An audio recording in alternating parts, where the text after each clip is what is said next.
اعوذ باللہ من الشیطان الرجیم بسم اللہ الرحمن الرحیم۔ السلام علیکم ناظرین، میں ولی مصفی پروگرام افطار ہدایت کے ساتھ لے کے آپ کی خدمت میں حاضر ہوں۔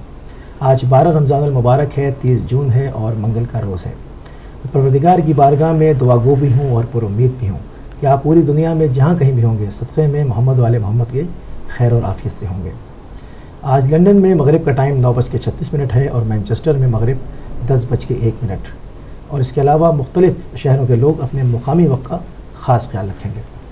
ناظرین، جیسا کہ آپ کو پروگرام کے فارمیٹ کا علم ہے کہ اس کو ہم شروع جو ہے وہ کرتے ہیں فضائل رمضان المبارک سے، فضائل قرآن سے، اور اس کے بعد لائیو کالز کھول دیتے ہیں جس میں آپ کی جو رمضان سے متعلق انڈرسٹینڈنگ ہے اس پہ رہتے ہوئے، ٹاپک پہ رہتے ہوئے آپ سوالات کرتے ہیں اور ہماری معزز مہمان شخصیت کی جانب سے آپ کی خدمت میں ان جواب کو صادر کیا جاتا ہے۔ تو آج بھی ویسے ہی ہوگا اور ہم چلیں گے اپنی معزز مہمان شخصیت جناب حجت الاسلام والمسلمین سید عباس عابدی صاحب کی طرف آپ کو خوش آمدید کہتے ہیں اور آپ کی خدمت میں سلام عرض کرتے ہیں۔ السلام ورحمۃ اللہ۔ قبلہ، جیسے کہ عشر مغفرت کا جو ہے وہ آغاز ہو چکا ہے تو ہم چاہیں گے کہ مغفرت پہ گفتگو کے لیے جو ہے وہ، چونکہ آج ہماری خوش قسمتی ہے کہ آپ تشریف فرمائیں، تو عشر مغفرت کے حوالے سے جو مغفرت کے اسٹیپس ہیں، جو پروردگار کی بے پناہ رحمت کا نزول ہے، جو دریا ہے جو تھمنے میں نہیں آتا، چاہوں گا کہ اس کے اوپر آپ جو ہمارے ناظرین کے لیے گفتگو فرمائیں۔ بہت شکریہ۔ اعوذ باللہ من الشیطان الرجیم، بسم اللہ الرحمن الرحیم، وبہ نستعین وہو خیر ناصر ومعین، الحمد للہ رب العالمین، وصلی اللہ علی سیدنا سید الانبیاء والمرسلین، حبیب الہ العالمین ابی الزہراء محمد واہل بیتہ الطیبین الطاہرین المعصومین، اما بعد، قال اللہ الحکیم فی کتابہ الکریم، بسم اللہ الرحمن الرحیم، شہر رمضان الذی انزل فیہ القرآن ھدی للناس وبینات من الھدی والفرقان۔ سب سے پہلے آپ کی خدمت میں اور ہمارے تمام ناظرین ناظرات کی خدمت میں سلام محبت و عقیدت پیش کرتا ہوں، اور ماہ مبارک رمضان کے ان ایام اور لیالی کی مبارکبادی پیش کرتا ہوں۔ امید ہے کہ ہم سب کو اللہ نے توفیق دی ہوگی کہ ہم ان دنوں سے اور ان راتوں سے بھرپور استفادہ کریں۔ ماہ مبارک رمضان، جیسا کہ سرکار دو عالم صلی اللہ علیہ وآلہ وسلم نے فرمایا، رحمت، برکت اور مغفرت لے کر آیا ہے، اور ہم سارے کے سارے اس کی ضیافت میں ہیں، اور جب ہم اس کے مہمان ہیں تو اللہ سبحانہ وتعالیٰ نے 30 دنوں کو 3 حصوں میں تقسیم کیا ہے، اور ہر دہے اور ہر عشرے کے اندر ایک ایک عظیم انعام اپنے بندوں کے لیے رکھا ہے۔ میزبان جو ہے ہمارا اور ہم جو اس کے مہمان ہیں، اللہ سبحانہ تعالیٰ نے پہلے عشرے میں رحمت کو کھول دیا ہم سب کے لیے، سارے دروازے رحمت کے کھلے ہوئے تھے، اور امید ہے کہ ہم نے استفادہ کیا، اس کی رحمت سے فائدہ اٹھایا ہو۔ دوسرا جو عشرہ شروع ہو چلا ہے اور ہم تقریباً تیسرے دن میں بھی داخل ہو چکے ہیں، وہ ہے عشرہ مغفرت۔ اب یہاں پر گنجائش اللہ نے ایسے واضح طور پر رکھی ہے کہ کوئی بھی گنہگار آئے اور اللہ کی مغفرت سے سرشار ہو جائے۔ سبحان اللہ۔ آپ کی اجازت کالر کو شامل کریں گے۔ السلام علیکم۔ وعلیکم السلام۔ بھائی علامہ صاحب سے ایک سوال پوچھنا ہے۔ آپ کون صاحب، کہاں سے؟ جی، میں آزاد شہر بات کر رہا ہوں، ہنگو سے۔ ہنگو میں میری ڈیوٹی ہے۔ آزاد شہر صاحب، ضلع ہنگو، پارا چنار، خوش آمدید کہتے ہیں آپ کو، فرمائیے۔ پارا چنار، یا علی مدد، مولا علی مدد، فرمائیے۔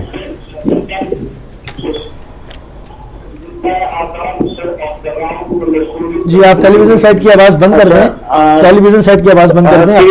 جی جی جی جی جی ٹھیک کی آواز بند کر رہا ہوں۔ میرا سوال کچھ یہ ہے، سوال یہ ہے کہ میں نے کچھ دن پہلے ایک علامہ صاحب سے پوچھا تھا کہ تراویح کا کہیں ذکر ملتا ہے کوئی قرآن و حدیث میں؟ اس نے جواب فرمایا تھا کہ کہیں بھی نہیں، حضرت عمر کے دور میں ہوئی۔ ٹھیک ہے، تو میں ابھی یہ پوچھنا چاہتا ہوں اس علامہ صاحب سے کہ اگر تراویح، کیونکہ کچھ ہماری دوستوں سے بات ہوتی ہے، وہ کہتے ہیں اگر تراویح کا ذکر نہیں ہے کہ قرآن مطلب اس میں حدیث میں، تو ماتم کا بھی کہیں ذکر نہیں ہے۔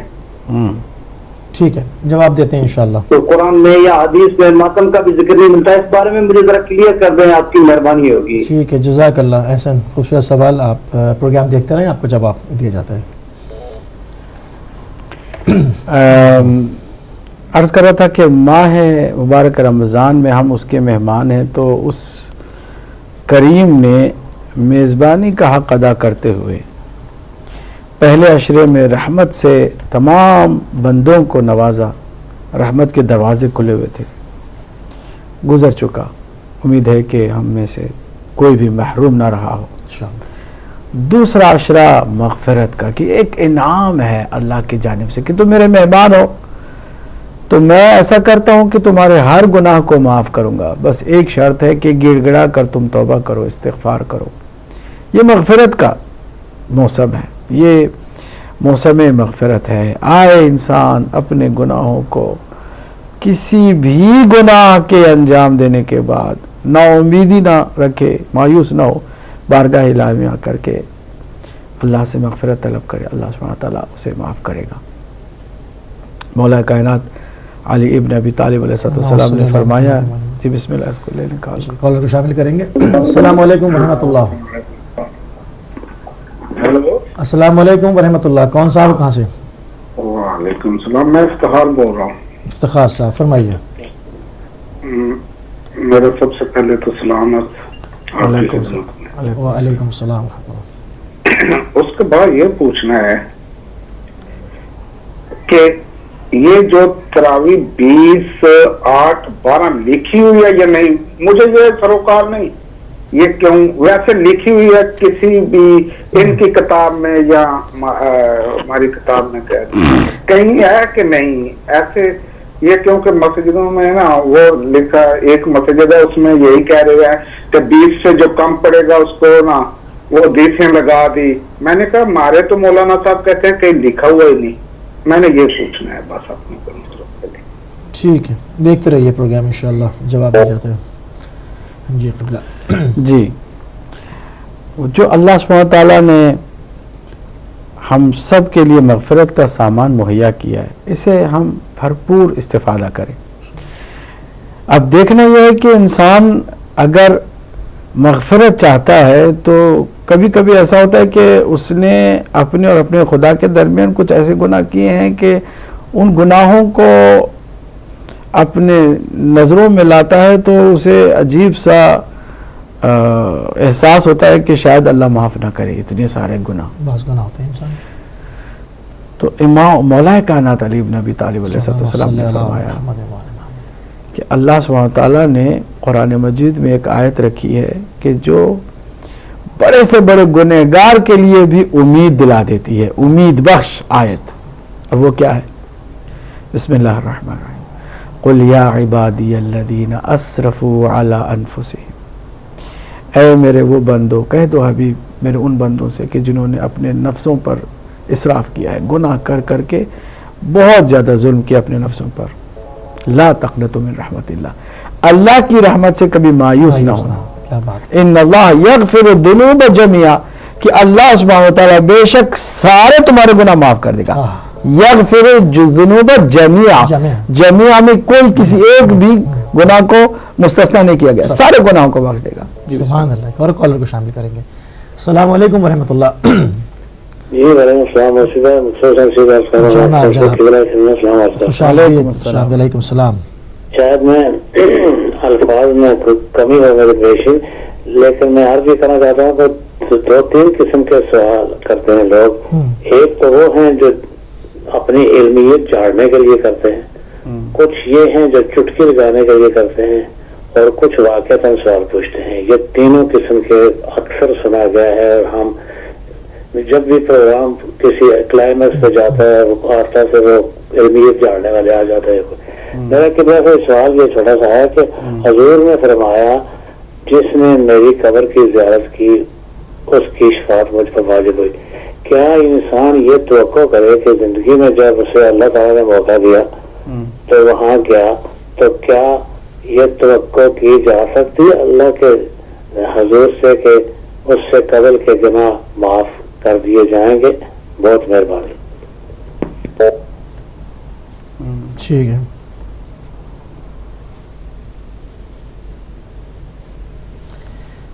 بہت خوبصورت سوال. تو میں عرض کر رہا تھا کہ اللہ سبحانہ وتعالیٰ سارے گناہوں کو معاف کر دے. بالکل. قرآن مجید ہی سے ایک استثناء ہے کہ اگر کوئی مشرک ہے تو شرک کو اللہ معاف نہیں کرے گا. اور پھر ظاہر سی بات ہے جب دوسروں کے حقوق شامل ہوں تو پھر اللہ سبحانہ وتعالیٰ حقوق الناس کے پامال کرنے والے کو معاف نہیں کرے گا جب تک کہ لوگ نہ معاف کر دیں. جی کال کو شامل کرتے ہیں. السلام علیکم. وعلیکم السلام سید اور مرشد صاحب کو بھی السلام علیکم. جناب علی جان شان صاحب. سرکار میرا سوال آپ سے یہ ہے کہ جب حضرت ابراہیم علیہ السلام کے پاس فرشتے آئے اور انہوں نے یہ خبر سنائی کہ آپ کے ہاں اللہ تعالیٰ ایک بیٹا دینے والا ہے تو حضرت سارہ السلام اللہ علیہ کے بارے میں آتا ہے کہ سکت وجہ. یہ سکت وجہ کے کیا معنی ہے صاحب؟ جی ہاں سکت وجہ. ٹھیک ہے ٹھیک ہے خدا.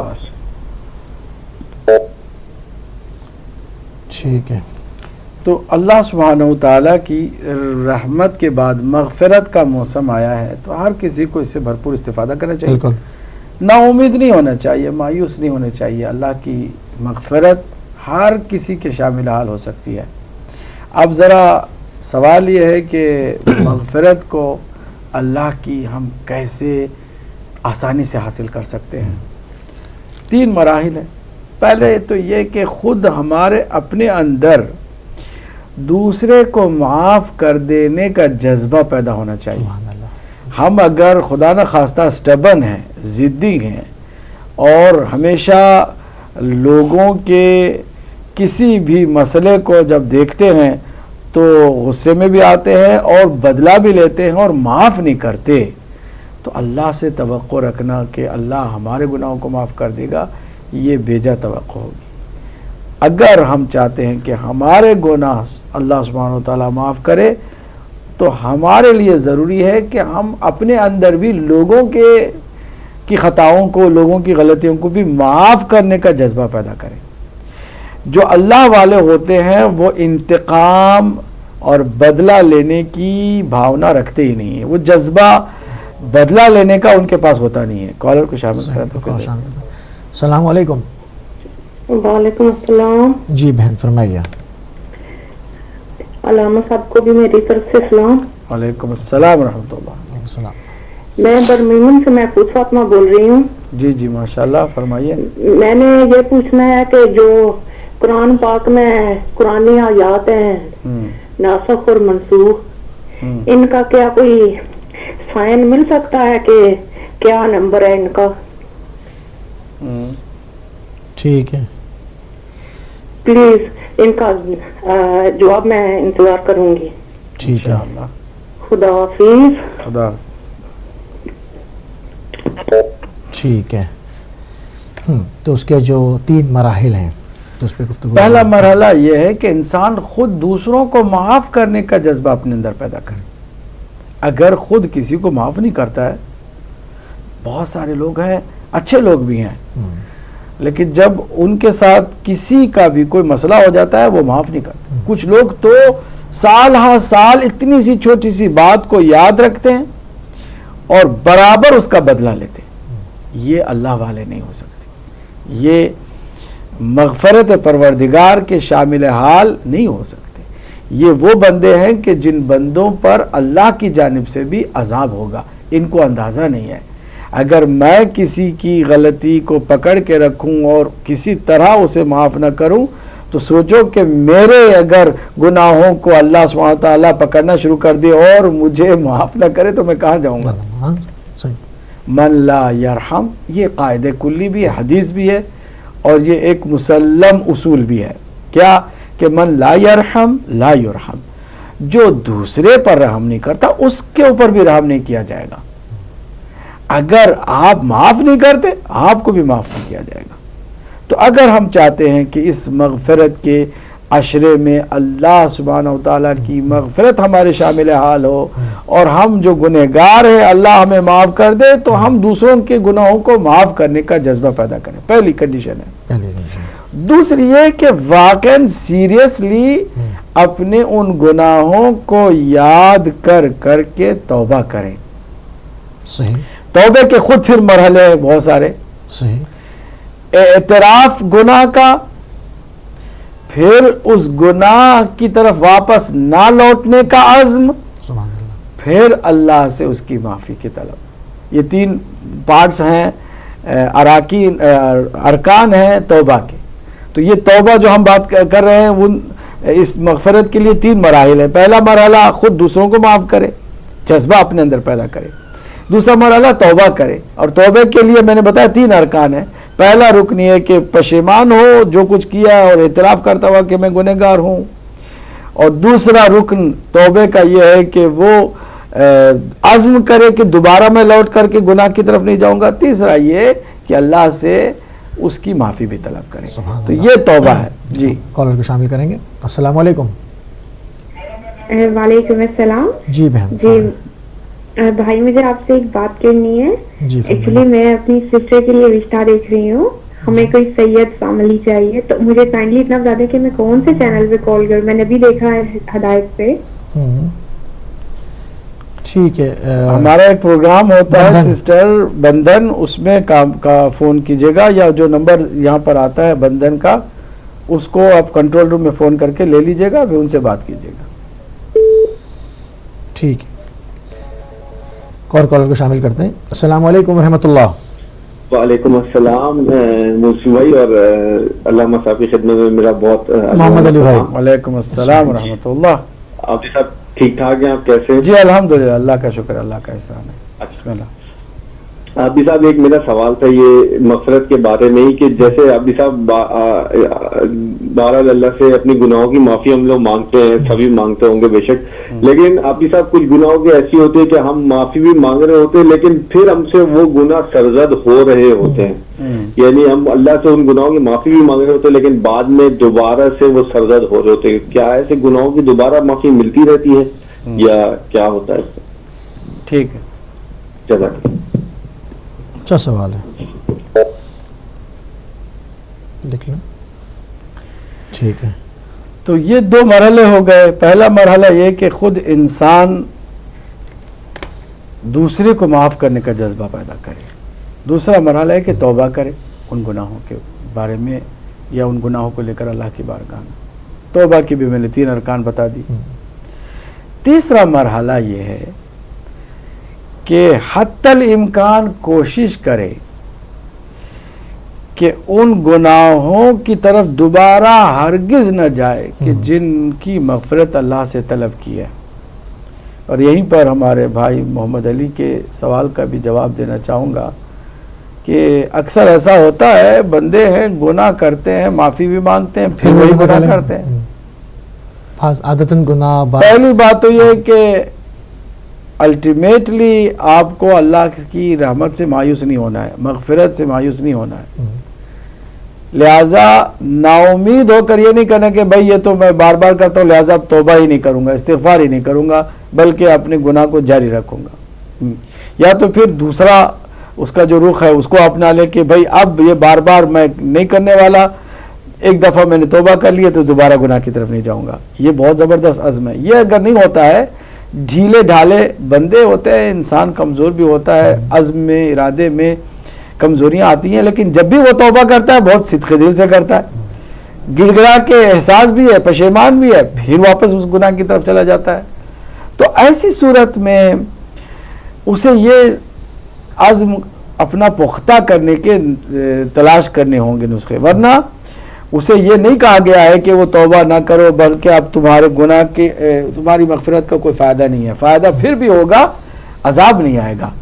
صحیح. اچھا ایک چیز، استغفار سے عذاب ٹل جاتا ہے. ٹل جاتا ہے. مولا کائنات نے فرمایا کہ اس امت پر کیوں نہیں عذاب آیا جبکہ ساری امتوں پہ عذاب آیا. اس کی 2 وجہ. ایک وجہ سرکار دو عالم کا وجود مبارک اس امت کے لیے کہ جو رحمت للعالمین ہے.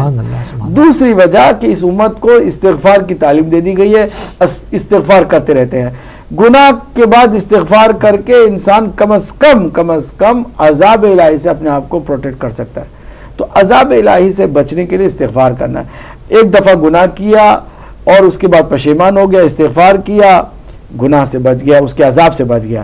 پھر شیطان نے ورغلایا، اب خود بھی انسان نفسانی خواہشات کا اسیر ہے، پھر وہ گناہ کر کے پھر وہ پچھتائے، تاکہ کم از کم اس کا کہیں نہ کہیں تو سد باب ہو۔ اگر وہ بالکل ہی مایوس ہو جاتا ہے کہ بھائی یہ تو کر ہی رہا ہوں اور کیا بار بار معافی مانگنا، چلو کرتا رہوں گا، تو پھر یہ سنگ دل ہوتا چلا جائے گا اور پھر یہ سیدھے سیدھے شیطانی صفات میں زیادہ سے زیادہ گرفتار ہو جائے گا۔ لیکن اگر یہ استغفار کا سلسلہ بھی جاری رکھے، عزم کو پختہ کرنے کی کوشش کرے، تو نتیجتاً یہ ہوگا کہ کہیں نہ کہیں وہ سنبھل جائے گا، واپس جو ہے سنبھل جائے گا۔ اچھا ایک چیز اور اس کے اندر میں چاہوں گا کہ قبلہ ہمارے ناظرین کے لیے آپ اس کو آشکارا کریں، واضح کریں کہ گناہ لکھا کب جاتا ہے، مطلب کتنی خدا اس میں ڈھیل دیتا ہے، اس کے کیا سٹیپس ہیں؟ دیکھیے واضح کہاں انسان نے گناہ کیا اور کہاں بس پکا اللہ سبحانہ وتعالیٰ کی مغفرت کو سمجھنے کے لیے یہ پوائنٹ بھی بہت اہم ہے کہ سمجھیں، کیونکہ انسان کو بتاؤ کتنا ٹائم ہے میرے پاس، کتنی مہلت ہے۔ ابھی میں یہاں دنیا بھر کے جتنے بھی لا اینڈ آرڈر کو مینٹین کرنے والے ممالک ہیں جن کو لوگ اپریشیٹ کرتے ہیں کہ واقعاً بھی یہاں لا اینڈ آرڈر کو مینٹین کیا جاتا ہے، کہ اگر وزیر بھی سگنل توڑے تو اس کو بھی ٹکٹ آ جاتا ہے، اس کو بھی پینالٹی لگتی ہے۔ بہت اچھی بات ہے نا۔ میں یہاں پر ایک اہم نقطے کو سمجھانا چاہوں گا۔ میں کوشش کرتا ہوں کہ ہمارے جتنے دیکھنے والے ہیں نا، جس سطح کے بھی ہوں، سب کو ہماری بات سمجھ میں آئے۔ یہاں پر ایسا ہوتا ہے کہ اگر آپ نکلیں گھر سے گاڑی چلا کر، کہیں بھی آپ نے اسپیڈ زیادہ کر دی یا سگنل توڑا، تو آپ کے سیدھے سیدھے اس کی جو ہے سزا مل جائے گی، پینالٹی آپ کو جرمانہ ہو جائے گا، آپ کو دینا پڑے گا۔ لیکن صبح صبح آپ نکلیں، رات تک آپ نے کوئی سگنل نہیں توڑا ہے، کسی طرح کا کوئی غیر قانونی کام نہیں کیا ہے، واپس لوٹتے ہیں تو آپ کو کوئی چیک نہیں آتا شاباشی کا کہ بھائی آج کل آپ نے غلطی کی تھی تو ہم نے پینالٹی بھیجی تھی، جرمانہ بھیجا تھا، آج آپ نے بہت اچھا کام کیے، کوئی بھی آپ نے غلطی نہیں کی، لہٰذا آپ کو انعام ملے گا۔ کہیں کسی ملک میں ہوتا ہے ایسا؟ اس کے باوجود اس کو اپریشیٹ کیا جاتا ہے۔ غلطی کرو تو پکڑ ہے، ٹھیک ہے، اور اگر نیکی کرو، صحیح کرو، غلطی نہ کرو تو کوئی انعام نہیں ہے۔ اب آئیے اللہ سبحانہ وتعالیٰ کی عظمت، خوبصورت بات ہے۔ اب اللہ سبحانہ وتعالیٰ کی بات کو سمجھے۔ اللہ سبحانہ وتعالیٰ اس کا بالکل برعکس کرتا ہے۔ ایک نیکی کرو، 1000 شروع میں عام دنوں میں تو 1 کا 10 کر دیتا ہے، فلہ 10 امثالہا، ایک نیکی کے بدلے میں 10 حسنات لکھ دیے، ایک نیکی کی 10 انعام آ گئے، ٹھیک ہے۔ اب اس کے بعد ایک آپ نے برائی کی، ایک کے بدلے میں جو سزا ہے نا وہ ایک ہی کی ہوگی، لیکن فوراً نہیں ہوگی۔ کتنا کریم ہے پروردگار۔ دنیا والے اگر غلطی پر سزا دیتے ہیں تو اپریشیٹ کیے جاتے ہیں، کیونکہ وہ انعام نہیں دیتے پھر بھی اپریشیٹ کیے جاتے ہیں۔ بالکل ایسے ہی یہ پروردگار ایسا ہے کہ ایک نیکی کے بدلے میں 10 نیکیاں دے رہا ہے، کوئی اپریشیٹ نہیں کر رہا، اور ایک غلطی کے بدلے میں بس ایک ہی کا حساب رکھ رہا ہے، کوئی اپریشیٹ نہیں کر رہا ہے، اور اس میں بھی جلدی نہیں کرتا۔ کہتا ہے فرشتوں رکو، شاید یہ واپس استغفار کرے اور اسی گناہ کو اپنے ہاتھ سے جیسے اس نے کیا مٹا دے۔ یہ اختیار ہے، یعنی فوراً توبہ کر لے۔ نام اعمال میں دونوں طرف سے یہ اختیار بندے کو ہے کہ جب تک زندہ ہے وہ چاہے تو اپنے تمام گناہوں کی فائل کو ڈیلیٹ کر دے، استغفار سے، مغفرت سے، اچھے کاموں سے، اور چاہے تو گناہ زیادہ کر کے جو نیکیوں کی جو فائل ہے اس کو بھی ڈیلیٹ کر دے۔ دونوں کام کر سکتا ہے، اختیار ہے، اختیار اللہ نے انسان کو دیا ہے۔